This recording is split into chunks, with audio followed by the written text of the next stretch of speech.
Welcome to the 5th chapter of the book of Exodus, Moses and Aaron before Pharaoh.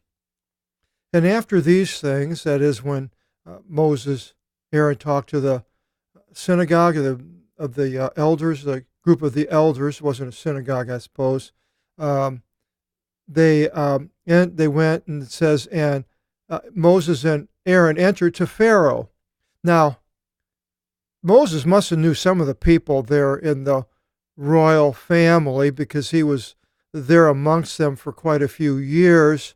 And so apparently the ones that wanted to kill him were gone, but yet there were still people that probably did know him, so he was able to get in to see Pharaoh. Otherwise, I don't know how he would have. So probably, as we use the figure of the black slave in Charleston coming back, he came back, and the family of the slave master who put him in charge of everything, the family still knew who this man was, and so he came there and came to the new ruler, who was the Pharaoh. And now whether or not he knew him or not is a good question, but it says, and they said to him, Aaron and Moses, thus says Kyrios, O Theos, Israel. They add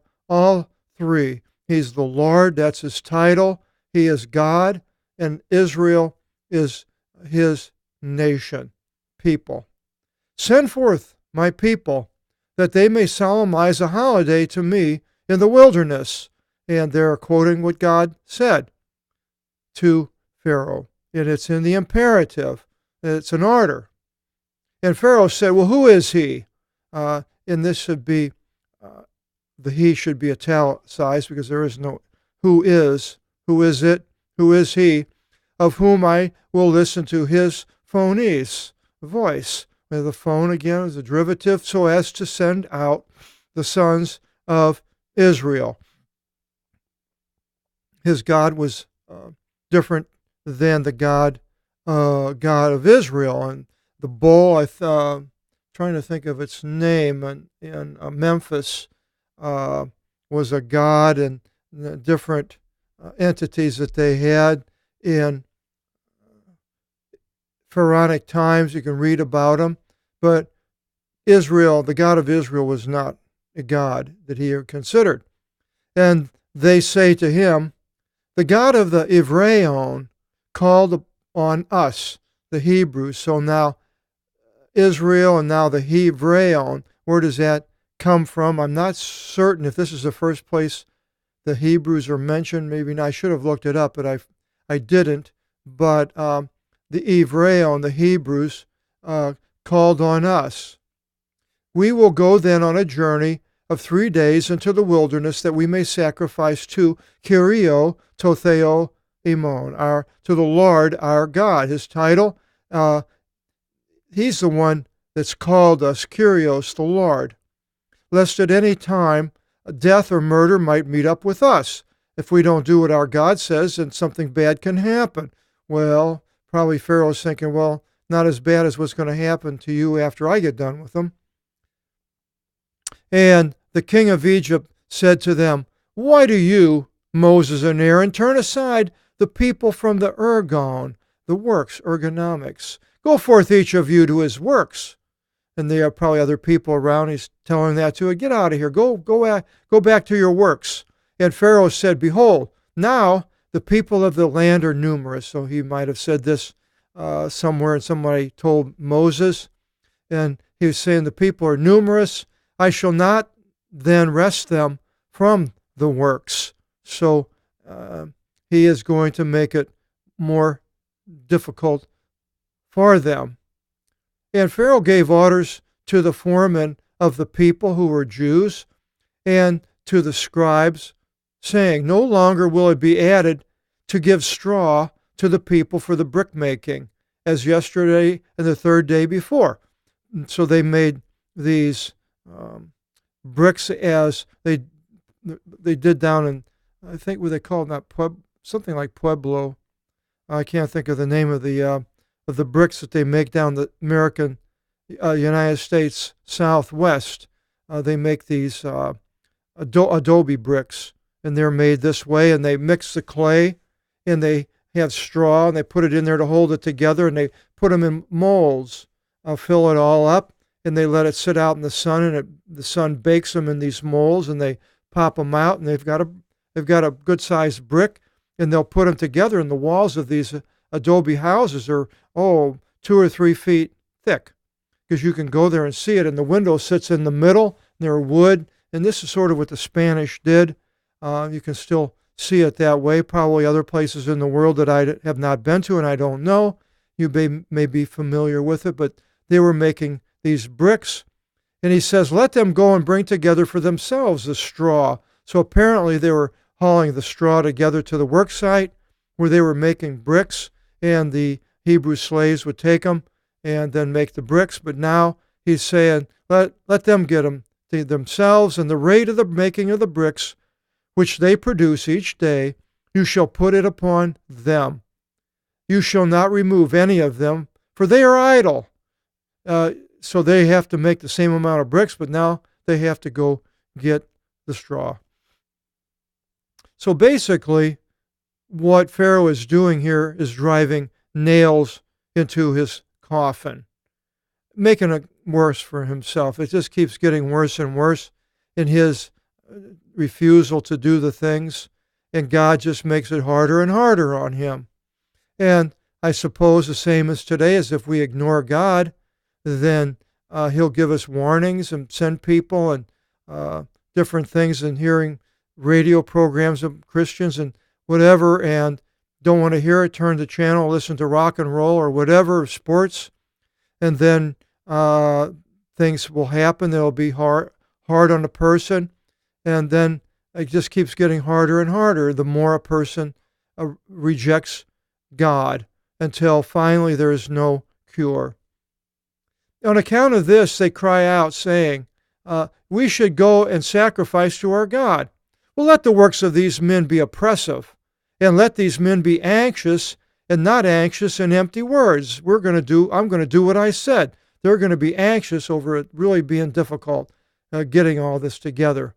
And their foremen and the scribes, grammatis, grammar, it comes from that, the scribes of the leu, the people hastened. And these were Jews. And they said to the people, saying, thus says Pharaoh, no longer do I give to you straw. You yourselves, in going, collect together for yourselves straw from wherever you should find. For not is one thing removed from your rate. You can add that to your English derivatives book. The derivative is syntax. This is syntaxios, your rate, what has been determined. And he dispersed the people in the entire land of Egypt to gather together stubble for straw. But the foreman hastened them, saying, will you complete the works fit according to the day, just as also when the straw was given to you? And the scribes of the race of the sons of Israel were whipped, the ones being placed over them by the supervisors of Pharaoh, who were saying, you did not complete your rate of the making of bricks, as also yesterday and the third day before and today. So this reminds me of the Nazis, the extermination camps, concentration camps, whatever camp you want to call it. The Jews were given the jobs of causing these people in these camps to do certain things, and they would, the Jews would whip other Jews and so forth. There's a lot of horrible things that were going on, and this was not the first time with the Nazis, but here with the Egyptians were making the people attack their own people. And entering, the scribes of the sons of Israel yelled out to Pharaoh, saying, why do you thus do to your servants? Straw has not been given to your servants, and they tell us to make brick. And behold, your servants have been whipped. Shall you wrong, therefore, your people? So they're trying to alleviate the wrath of the Pharaoh. Hopefully he'll subside and not do any more damage to the people. But he said to them, "You are idle. You are idlers. Because of this you say, we should sacrifice to the Lord. Now then, in going, work. For the straw shall not be given to you, and the rate for the making of bricks you shall render." And the scribes of the sons of Israel, seeing themselves in kakis, the kaka, in bad ways, in the saying, "You shall not leave off from the making of bricks fit for the day," that they met Moses and Aaron coming to meet with them in their going forth from Pharaoh. So they leave, heads down, everything has gone south. Everything's bad. But they see Aaron and Moses, who have kind of caused this problem as they see it. And they said to them, God give over to you and judge, for you caused our scent to be abhorred before Pharaoh and before his theraponton, the therapeutics, attendants, somebody that heals, and his attendants take care of the needs of Pharaoh.